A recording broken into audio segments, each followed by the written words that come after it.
मित्रों, बसंत गुरु जी का प्रणाम। मैं अपनों से अपनी बात के लिए अपने उन सभी भाई बहनों से एक आग्रहपूर्ण निवेदन करना चाहता हूँ जो ये चाहते हैं कि आने वाले भावी युग एक शानदार हो, प्राणवान हो, मशीन हमारा सहयोगी बने, ज्ञान और विज्ञान और धर्म का त्रिवेणी इस तरह से संयोग हो जाए कि इस दुनिया में आज तक का जितने भी युग बीते हैं, जितने भी युग जा चुके हैं, उसमें सबसे ज़्यादा स्वर्णिम हो। और ऐसा हो कि हमें लगे कि हाँ, ईश्वर ने हमें इस युग में जन्म दिया, यह मेरा सौभाग्य है, हमारा कर्तव्य है। क्या है? तो बहुत से मित्र जैसे हमसे पूछते हैं कि हमें कौन सी साधना का लेनी चाहिए, कौन सी मुद्रा का लेनी चाहिए। साधना विज्ञान और मुद्रा का विज्ञान, आसन का विज्ञान बहुत पेचीदा भरे वर्क हो सकता है। हो सकता है कि हम शरीर के साथ बहुत से आसन को ना कर पाएँ। मेरी अवस्था में जितने भी भाई बहन हैं या मुझसे उम्रदराज भाई बहन हैं, हो सकता है कि मन चंगा हो, ये भी हो सकता है कि अभी शरीर चंगा हो। पर जीवन में जब हम इतने बरस गुजर चुके होते हैं तो कोई न कोई हमारे जीवन में ऐसी उपलब्धियां आ जाते हैं कि जिसको लेकर के हम चिपक जाते हैं, जाने अनजाने से ही। हम दिल से माफ़ करना नहीं जानते। हमारे मन में कोई न कोई ऐसी बात बैठ जाती है, जजमेंट वाली बात। हम जज करने लगते हैं कि वो बुरा है, हम उसको मजा चखाएंगे, हम उसको ये करेंगे, हम इसलिए काम कर रहे हैं, हम सत्य के पक्ष में हैं, हम धर्म के पक्ष में हैं, हम अताताइयों के लिए ऐसा करेंगे, हम उनके लिए ऐसा करेंगे। वो ऐसे गंदे माहौल में बना दिया है, ये जगह पवित्र है, उसने अपवित्र कर दिया, उसका कर्म अपवित्र है। यानी कि गुंडे, मवाली, बदमाश वगैरह वगैरह ढेर सारी ऐसी जो चीज़ें हैं हमारे भीतर में घर कर लेता है। हम ये भूल जाते हैं कि कर्मफल का सिद्धांत हम जानते हुए हम ये भूल जाते हैं कि यदि मैं इस तरह से वाक्यास इस ब्रह्मांड में फेंकूंगा किसी के लिए जो कि मेरी हैसियत नहीं है। मेरी हैसियत है मेरा कर्तव्य करना, मेरी हैसियत थी मेरी ख्वाब देखना, मेरा हैसियत है मेरे अपने सृजन करना। तो जैसे एक पौधा पारिजात के पौधा है मेरे आंगन में, कोई भी मित्र आता है, मेरी पारिजात का पौधा, कोई उस पर ये नहीं कहता कि आप आदमी गंदे हो तो आप इसको सुगंध से मत लेना, मैं आपके शरीर के लिए कार्य नहीं करूँगा। सबको दिल खोल करो, पारिजात का पौधा जो होता है अपनी सुगंध ही देता है, इस उम्मीद में कि कल तुम बदल जाओगे। मैं विरोध करके किसी को बदल नहीं सकता, पर प्रेम दे करके मैं बदल सकता हूँ। और फिर डॉक्टर को वहीं जाना होता है जहाँ लोग होते हैं, मरीज होते हैं, बीमार होते हैं। मेरे सैनिकों को वहाँ जाना होता है जहाँ बॉर्डर होते हैं, जहाँ युद्ध के लिए 24 घंटा सावधान होना होता है। तो मित्रों, यह एक महती युग की शुरुआत बिल्कुल 2025 से होने जा रहे हैं। 2025 से आने वाले 1000 वर्ष का आधारशिला रखी जा रही है। हमारे ऋषि चिंतकों ने, हमारे महान वैज्ञानिकों ने और हमारे पूर्वजों ने जो परिश्रम किया है, जो इसके पीछे जो अपनी ऊर्जाएं लगा दी है, अब उसका शिलान्यास हो चुका है, मतलब आधारशिला रखी जा रही है, सारी रूपरेखा तैयार हो चुका है। ऐसा ऋषि गणना और ऋषि सत्ताओं के द्वारा दिए गए निर्देश, आप चाहे वेद उठा के पढ़ लो, शास्त्र में भरोसा रखते शास्त्र पढ़ लो, आप ज्योतिष में भरोसा रखते तो ज्योतिष का गणना कर लो, आप यदि वैज्ञानिक हो तो आप विज्ञान की गणना कर लो, सूक्ष्म एनर्जी वाले हो तो एनर्जी की गणना कर लो, क्वांटम में आपका भरोसा है तो क्वांटम की गणना कर लो, यदि आप जीव विज्ञानी हो तो बायोलॉजिकल वाच की गणना कर लो। सूर्य की अस्त होते और सूर्य की जो कलाएँ हैं, सूर्य की जो अंश हैं, आप यदि सूर्य उपासक हो तो सूर्य की उपासना करके देखो कि सूर्य की कलाएं किस तरह से बदल रही है, सूर्य की तासीर किस तरह से बदल रही है, धरती का ओजोन परत किस तरह से छितर रहे हैं, किस तरह से मनोविज्ञान आपस में लोगों का स्पेस खराब हो रहा है। अंतरिक्ष जैसे जैसे ओजोन परत खत्म होता है, जैसे जैसे सूर्य की किरणें हमारे अंदर अव्यवस्थित करती है, वैसे वैसे मनुष्य के अंदर का जो स्पेस है, मनुष्य के अंदर की जो अंतरिक्ष है, मनुष्य के अंदर का जो वायु कोश है, या हमारा जो पृथ्वी तत्व है, हमारा जल तत्व है, हमारा वायु तत्व है, विकारग्रस्त हो जाते हैं, विकृत हो जाते हैं, चाहे अनचाहे हो जाते हैं। आप कर नहीं सकते कुछ, क्योंकि ये वातावरण है। तो हमको सम्मिलित मिलकर के प्रयास करना है। तो मित्रों, मुझे मेरी अंतरात्मा ने मुझे कहा कि बसंत तो इस मिशन में जुड़ ना जुड़, एक काम कर ले, जो तेरा कर्तव्य कर्म उसे कर ले। मिशन का क्या है? मिशन में लोग आते हैं। मिशन व्यापार भी हो सकता है, मिशन व्यवसाय भी हो सकता है, मिशन अपने अहंकार के लिए भी हो सकता है, मिशन बदले के लिए भी हो सकता है। मिशन कई तरह से होते हैं। हमने अपनी इस उम्र में कितने प्रकार के मिशन देखे हैं, कितने अच्छे लोगों को बहकते भटकते और गिरते उड़ते और न जाने उठा पटक करते देखे हैं। हाँ, और लोग कुछ भी हो जाते हैं, अपने अपने छोटे छोटे टेग लगा के चलते रहते हैं, एक अपना अपना टेग लगा लेते हैं, मैंने ऐसा किया, गुरुजी ने मुझे ऐसा वरदान दिया। ये हम मनुष्य है ना, सामान्य मनुष्य, तो मेरे अंदर ये खराबियाँ आ जाते हैं, और मेरे जैसे जितने भी भाई बहन होंगे उसके अंदर भी खराबियाँ आएंगे। तो खराबियों को खरादना, तराशना और निरंतर सफाई करना भी हमारी जिम्मेदारी है। तो मित्र, मैं किसी को सलाह तो नहीं दे सकता, पर एक सरल सा एक ऐसा दिव्य गुणों को इस ब्रह्मांड लोक में हम अपनी भूमिका तय करने के लिए कर सकते हैं। जिस भी भाई बहन हमारे युग निर्माणी है, युग निर्माणी कोई भी हो सकता है, चाहे वो कोई भी धर्म को मानने वाला हो, कोई भी देश में रहने वाला हो, कोई भी संस्कृति का मानने वाला हो, कोई भी आचार विचार का रखने वाला हो, चाहे वो अघोर पंथ को मानने वाला हो, चाहे वो तांत्रिक पंथ को मानने वाला हो, मांत्रिक पंथ को मानने वाला हो, चाहे संस्कृति को मानने वाला हो, चाहे देव संस्कृति को मानने वाला हो या फिर अदेव संस्कृति को मानने वाला हो, कोई चाहे सगुण उपासक हो या निर्गुण उपासक हो, निराकार हो या साकार उपासक हो, व्यक्ति पूजक हो या फिर विचार पूजक हो, या फिर किसी प्रकार के विचार पूजक भी ना हो, कोई शून्यवादी हो, कड़ादवादी हो, या फिर कर्मवादी हो, या फिर अकर्मवादी हो, या फिर किसी को मानने वाला हो या फिर किसी को ना मानने वाला हो, या तो पूरी तरह से मान लेने वाला हो या फिर पूरी तरह से छोड़ देने वाला हो, या फिर दोनों के बीच में तत्वदर्शी हो, चाहे तत्वमीमांसी हो, या फिर स्पीच करने वाला हो, या फिर कोई अपने को कार्यकर्ता समझे या कोई अपने को साधक समझे, वगैरह वगैरह। अपने को जो समझते हैं, जो जहाँ पर है, ये जैसे भी है, जो जैसे भी है। अब वक्त आ गया है मित्र कि हम अपनी पुड़िया खोलें और समुद्र में जा कर के मिल जाएं। हम अपनी पुड़िया, हम अपनी पहचान और अपनी ब्रांचेस और अपनी टेक से बाहर आने का समय आ गया है।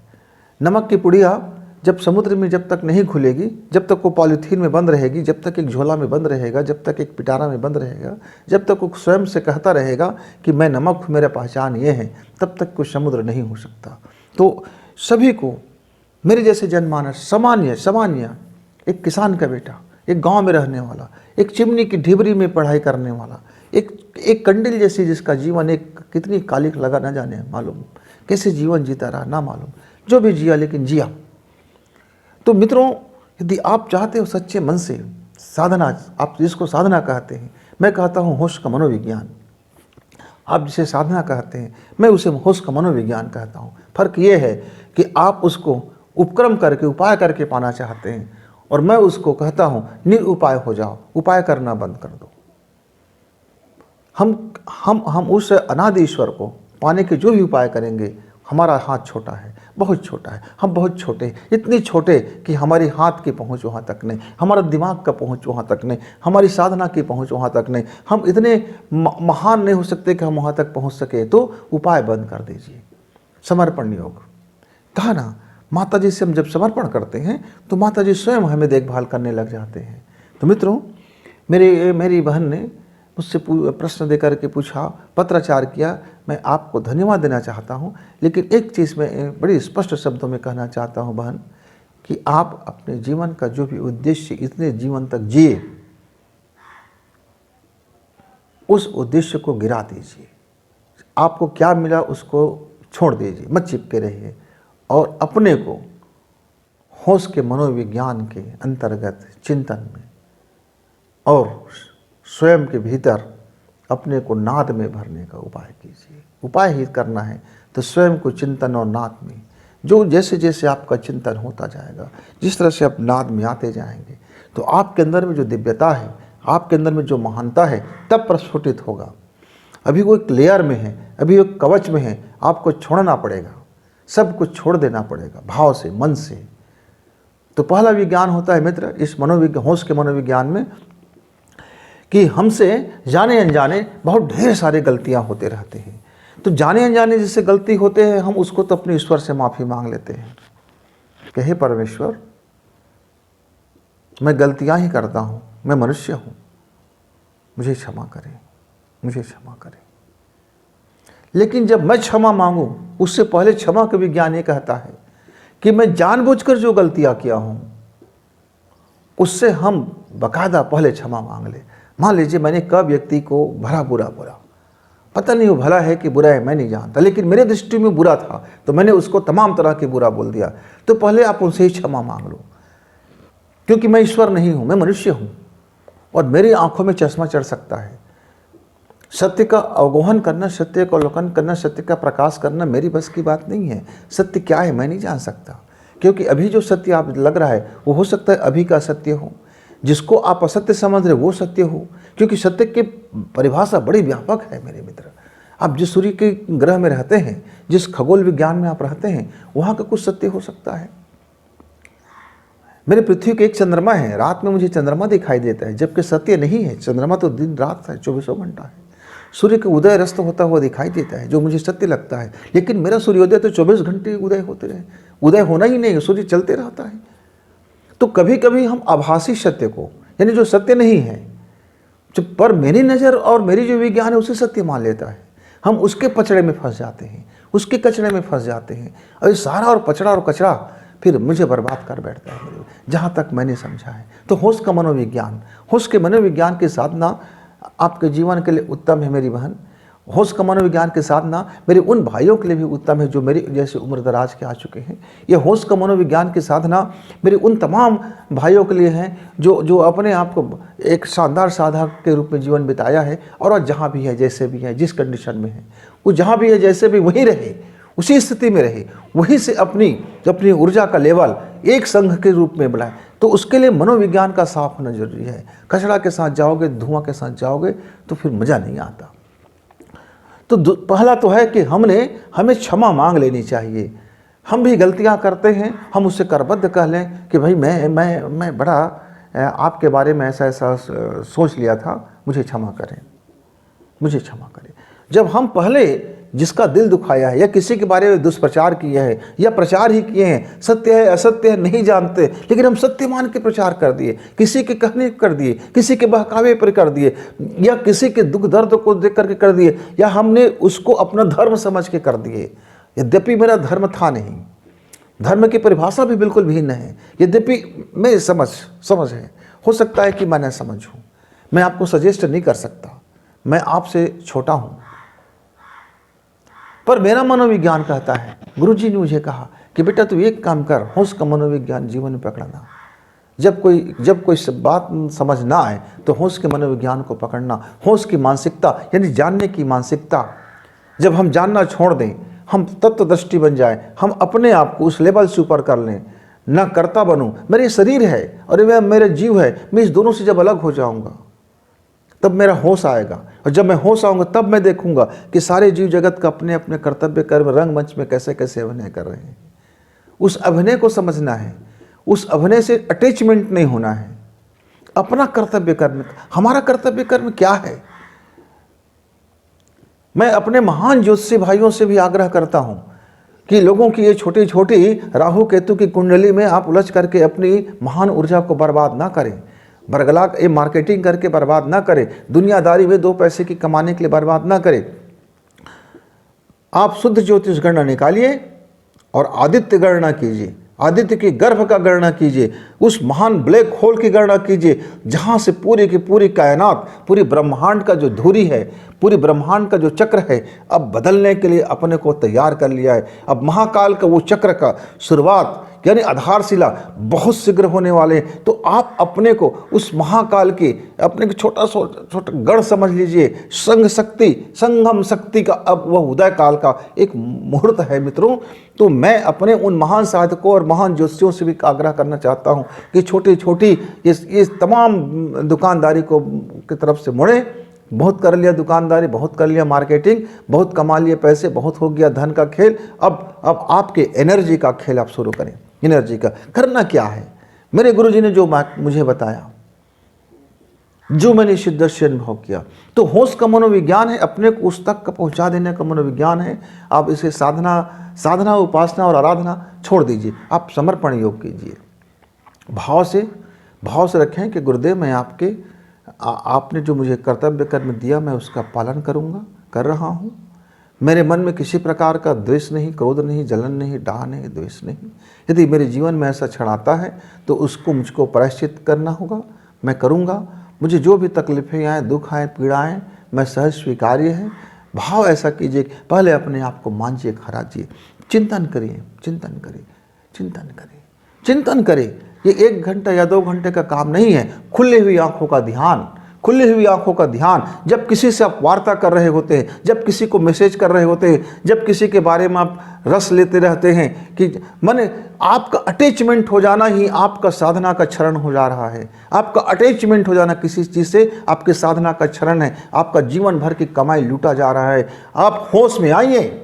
आप बेहोश जैसे आपका जीवन का उपक्रम चल रहा है। मैं आपको आगाह नहीं कर सकता, लेकिन बेहोश का लक्षण है ये कि अटैचमेंट हो जाना, खुशी महसूस होना, किसी के कोई हम ना खुशी महसूस हो सकते हैं ना दुखित महसूस हो सकते हैं। दोनों महसूस हो जाना हमारे लिए अटैचमेंट है।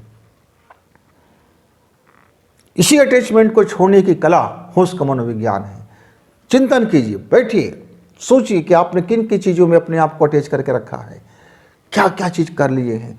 उस अटैचमेंट जब तक बना रहेगा, गुरुदेव कहते हैं सविता का वो उच्च साधना आपसे ना हो सकेगा। गुरुदेव कहते हैं सविता का वह कुंडलिनी साधना ना हो सकेगा। साधना तो मैं कर दूंगा, आप होश में आइए, जरा होश में आइए। होश का मनोविज्ञान ये कहता है कि अपने शरीर को यदि कोषों को होश में लाना है तो नाड़ी शोधन प्राणायाम करें, और नाड़ी शोधन प्राणायाम करें जितना ज़्यादा हो सके। पहला दिन 1 घंटा, दूसरा दिन 1.25 घंटा, 1.5 घंटा, 2 घंटा, ऐसा बढ़ाते बढ़ाते जाएं। और जिस दिन आपने 6-6 घंटा का नाड़ी शोधन प्राणायाम करके आप 9 दिन तक कर लिए, आज 1 घंटा किए, कल थोड़ा सा बढ़ाया, परसों थोड़ा बढ़ाया और थोड़ा बढ़ाया, इस तरह से हम अपने आप को 6 घंटा में पहुंचा लें और 9 दिन तक करें फिर वो 6 घंटा में। तब मेरे शरीर के 5 कोष और ऑक्सीजन उस काबिल बन जाता है कि जब मैं ध्यान करूंगा, नाद करूंगा, तो मेरे अंतर की जो ब्रह्म चेतना है, जो मेरे अंदर की वो चेतन है, जो मेरे अंदर की शानदार चेतना है, वो मुझे प्रकट होगा, वो मुझे मेरे रहस्यों तक ले जाएगा, मुझे खुद साधना कराएगा, वो समर्पण तक ले जाएगा। मित्र, जब आप इस साधना को आप पूरा कर लो, केवल नाड़ी शोधन एक प्राणायाम ही आपके लिए ऐसा हो जाएगा और कुछ नहीं करना है। 5 तत्वों को एक दूसरे से बैलेंस करना है। ये मुद्रा हृदय के पास रखें, ये अंगूठा है, हृदय के पास अंगूठा होगा, ये बस यह है। कमर सीधी करके बैठें, जिस आसन में बैठना चाहो, पद्मासन में, सुखासन में, वज्रासन में, महाबंद में या सुखासन में या फिर कुर्सी पर ही, चेयर पर ही। बस ये है आपका दोनों मस्तिष्क से मिले और ये सारे जो मुद्राएं हैं वो आपस में मिल जाए, 5 तत्व मिल जाए। ये हृदय चक्र के पास रखें और उसके बाद फिर केवल ओम की नाद करें और उस भावना को लेकर के आए जो आपका उत्तम भावना है, जिस चीज़ के लिए आप साधना करना चाहते हैं। लेकिन आपका ये साधना तुच्छ ना हो। हम अपने को विलय करना चाहते, कुछ नहीं करना है। यदि भावना शुद्ध रखना है तो भावना को छोड़ देना पड़ेगा, छोड़ देना पड़े। कोई भावना चित्त पे ना हो, मन पर कोई भाव ना हो, कोई मांग ना हो, कोई किस प्रकार का कुछ ना हो। हम अपने को रीता करने की कोशिश करें। बहन, आप देखेंगे कि आपके जीवन को रहस्य प्रकट होना शुरू हो जाएगा। उस रहस्य का आप उपयोग करना, उस महा ऊर्जा का पहले उपयोग करने के लिए डायग्राम बनाना। छोटा डायग्राम मत बनाना कि एक समिति बना लिए, 4 लोगों से मिल लिए, उससे मिल लिए, उससे कुछ नहीं। अपने को मौन की ओर लौट जाना है, मौन की ओर। इस शरीर से, इस वाणी से जितना आप काम नहीं कर सकते हैं, उससे आप 500 गुना कार्य आप मौन साधना करके कर सकते हैं। मौन हो जाइए, अपने छोड़ दीजिए सारे। जिसको करना है करते रहे, जिसको कोई समिति बनाना है बनाते रहे, कोई स्थापना करना है करते रहे, हर कोई यज्ञ करना है उसको करने दीजिए, जो जब करते हो करने दीजिए। आप अपने लिए यदि 3 घंटा से 6 घंटा का समय आत्म साधना के लिए लगा लेते, आपके कोई करना इतना नहीं है। एक मुद्रा बना लिया और सांसें ली, गहरी सांसें ली, और फिर सांस को सामान्य छोड़ दिया और अंदर से ओम।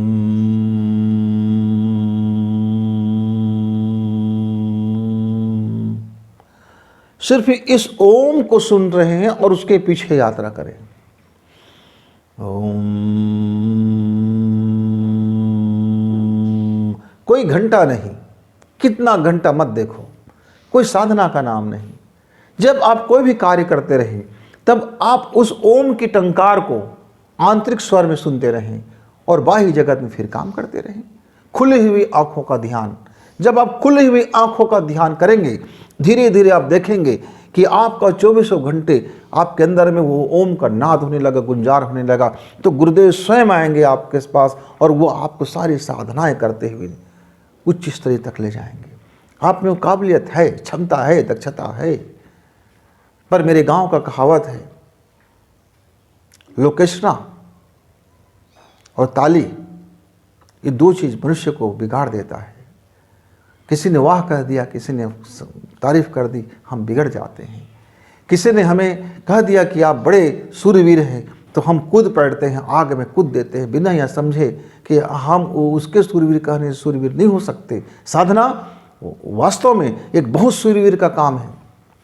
कमज़ोर, लुंज-पुंज और ऐसे लोगों के लिए बस की काम नहीं है साधना कर लेना, लेकिन आपकी बस की काम है। बस काम को छोड़ दीजिए, कामना को छोड़ दीजिए, न पकड़ना न छोड़ना। सबसे राम राम। आपको यदि वास्तव में गुरुदेव का काम करना है मेरे मित्रों, तो मौन साधना की ओर लौटिए। जो भी महान साधक हैं, जो भी महान हमारे वैज्ञानिक हैं, काम कीजिए। आपका जो नित्य कर्तव्य का कार्य है कीजिए, पर अटैचमेंट छोड़ के कीजिए।